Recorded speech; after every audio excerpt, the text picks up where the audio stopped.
This is Coach David, and see my, it's like this is my sword holster. Gotta be a little faster with it. Okay, let me get on my microphone here, or it's gonna be too loud. All right.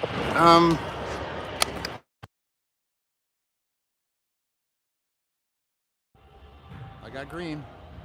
That should be good.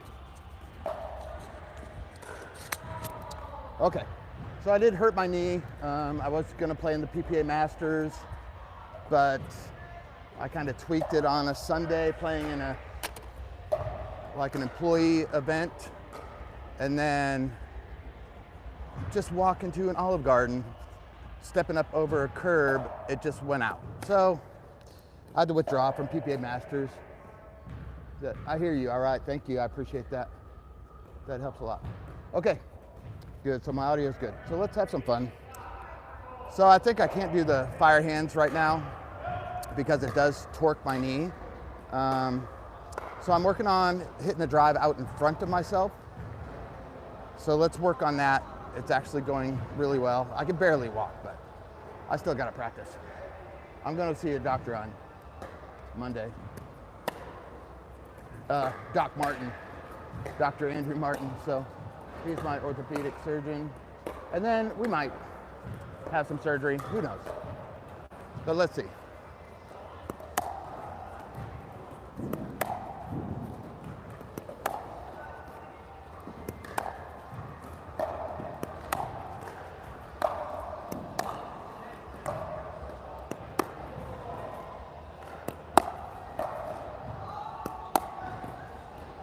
It's dangerous over here. These ladies trying to kill me. Here's the girls over there. Say hi, everybody. Hi. They're the best. They go to my ladies' night, even though it's ladies' morning right now. Okay, so if you see, I'm just hitting the ball. My paddle's way out in front, and I'm trying to hit the ball out in front of me. Real short strokes. Real short, and then my backhand is short also. So it's a one-handed backhand, not a two-handed. One-handed backhand.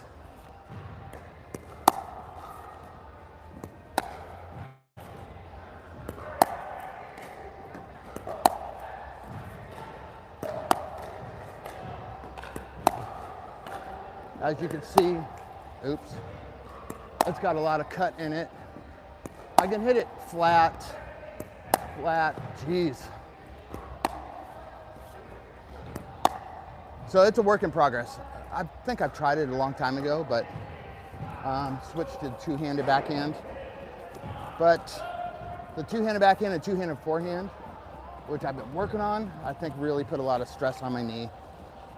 So we'll see if I revisit that. But if you got good knees, give it a try. Fire hands, the fire hands grip. But right now we're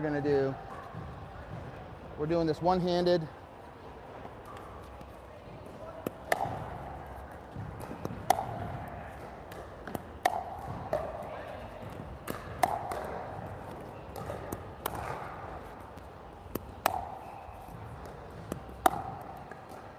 So it's kind of back, going way back.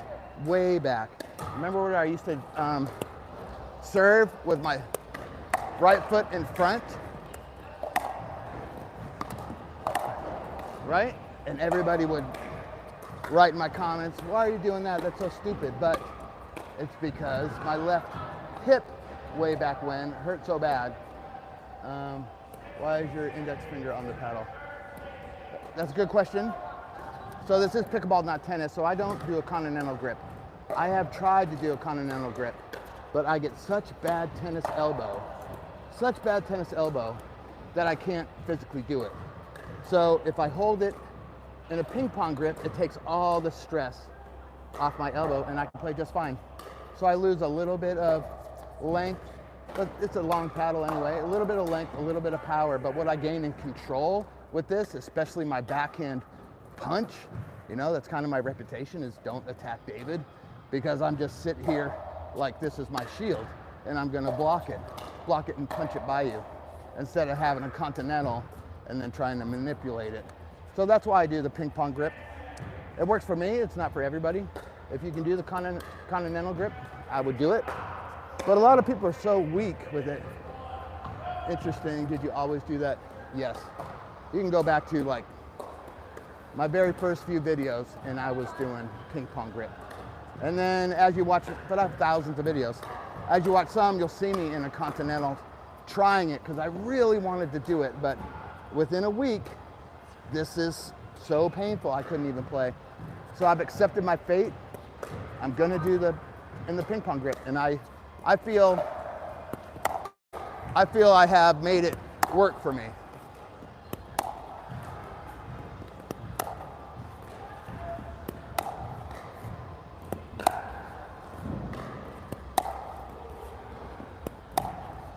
These are I can hit it where I want, and it's tight, and I'm ready to block. That's what I do. Instead of this big old swing, looping swing, and you're not ready to block, most of my shots I hit are tight. They're out in front of me, and I'm ready to drop. I'm ready to block right away. I'm ready to defend. I'm a great defender in this game, but I had to add some attacks because that's where the game goes a little bit, attacks, but smart attacks. But when I attack, I still want to be ready to block. I want to be in my block. Okay, so that's the new drive, kind of my new serve with it, right?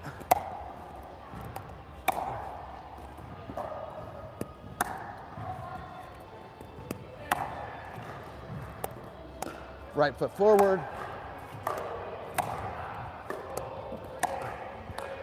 And only right foot forward because my knee is bad. My left knee, I tore it. Just doing a stupid intro class here. I'm not stupid intro class, but whenever I get hurt, gotta go, all right, see ya. Whenever I get hurt, it's usually in like an intro or beginner game because it's so, like, you can't plan where the ball's going. The balls are going everywhere, so you really get twisted up. So that's usually when I get hurt, it's because I'm teaching like the lower level. Is what it is. Part of the deal. All right.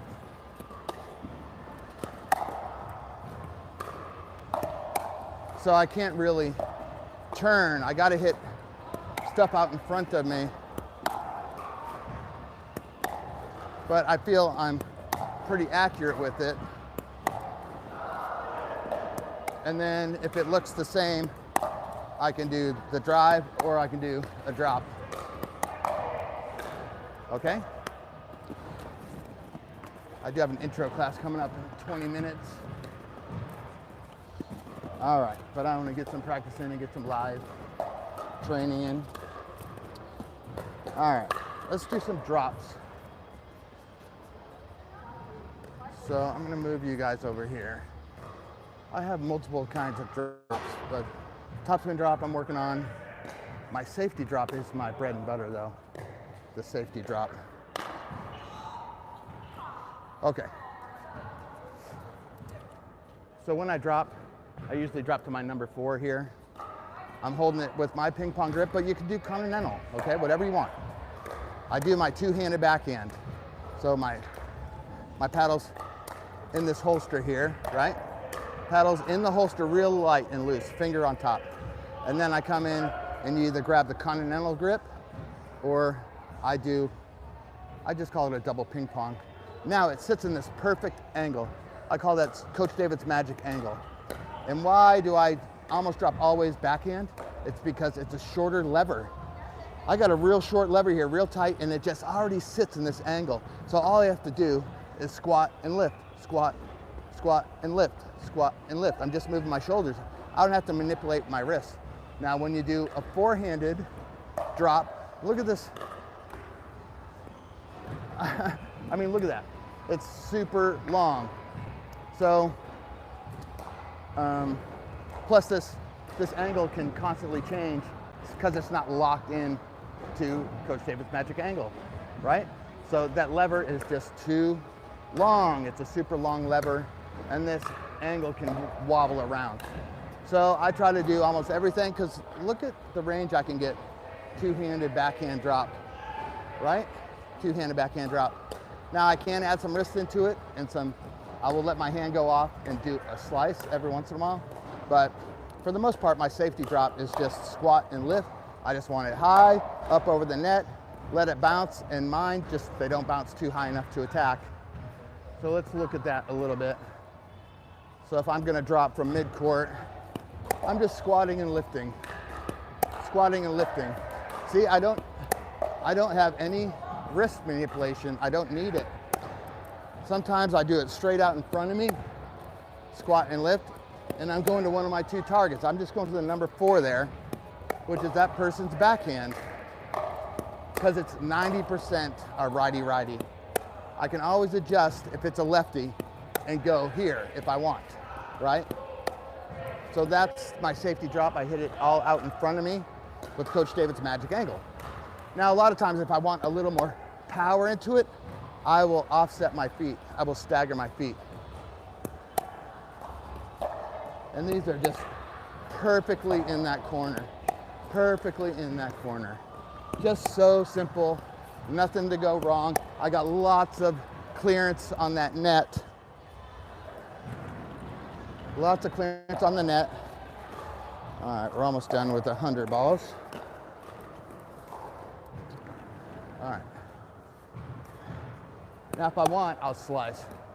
See, I start with two hands. I start with two hands and I just push through it. Two hands and push through. Two hands and push through. Two hands and push through. This is the slice. This is the slice. Okay? Two hands and push through. All right, that bucket's done. Let's get another one. And then, of course, we got the drop. The third shot, the big third shot drop. These are all the same exact motions. Not anything to screw up. I don't slice from back here. It's just too risky. And if somebody has any power, they can push it through my slice. I know when I see somebody who slices off their backhand, I can just push that ball through them while they're trying to wind up and slice. So I want you to hit everything out in front of you. That's just perfect. That's perfect. One hand, two-handed, one hand. One hand, safety drop. If it's coming fast, I hit the ball out in front of me and I just launch it into space. And then they all go into the kitchen. And I'm just hitting that corner, that number 4. All these are just perfect. I could probably hit 100 in a row. Just perfect, just perfect. Now remember, this is my perfect practice. So I do perfect practice and I do dynamic practice. So perfect practice is, this drop, the setup is perfect, right? The setup is perfect. So I consistently work on the proper mechanics, perfect mechanics. And then once you get the perfect mechanics down, then add some pace with a ball machine or a partner. But the majority of my practice is perfect practice. Perfect practice. So that's my third shot drop. That's my reset, right? It looks the same. And here's my push dink. All three the same. Okay, if I want to do a slice, I'm not going to slice from back here. I'm going to launch it. I'm going to do a third shot drop. And now I can do a slice because I'm closer to the net. And then my slice dink. You're just shaving the bottom of the ball. Shaving the bottom of the ball. So the patterns we've been working on in all my clinics this week have been my drive 4-4 pattern. So my partner serves, this person mistakenly returns in front of themselves. That gives me the green light to drive, right? So I drive. Now, if they get it, if they block it, it usually comes middle. So now I got my number 4 because this person has moved the middle. If this person returns in front of themselves, that person moves to middle, their partner, so it opens that number 4. So I drop to the 4, I move him. Now he comes cross court on a dink, starts moving back to middle, and then I do one of my 3 dinks. So I got the Ben Johns roll, right? Bury the shoulder. Ben Johns roll. I have my slice, right? Slice.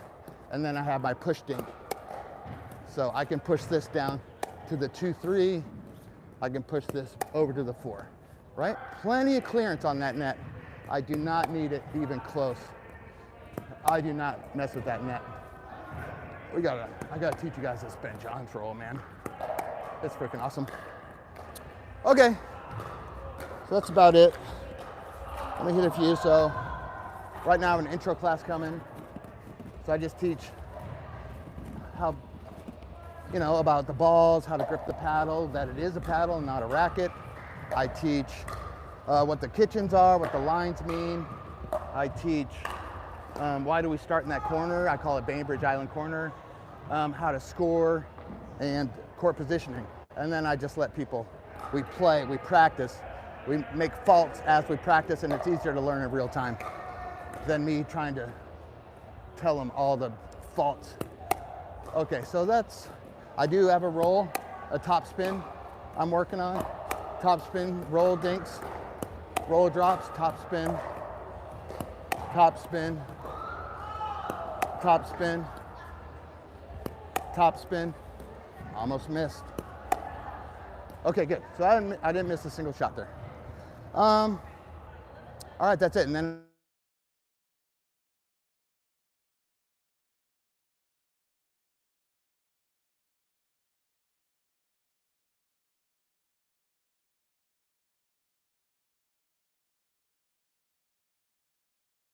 some of the higher levels, I can really go in depth into strategy because they have the mechanics. So now I can really teach strategy. All right, so that's Coach David Live. I appreciate you watching. Make sure you hit that subscribe button, hit that like button, and I will see you next time. Boop.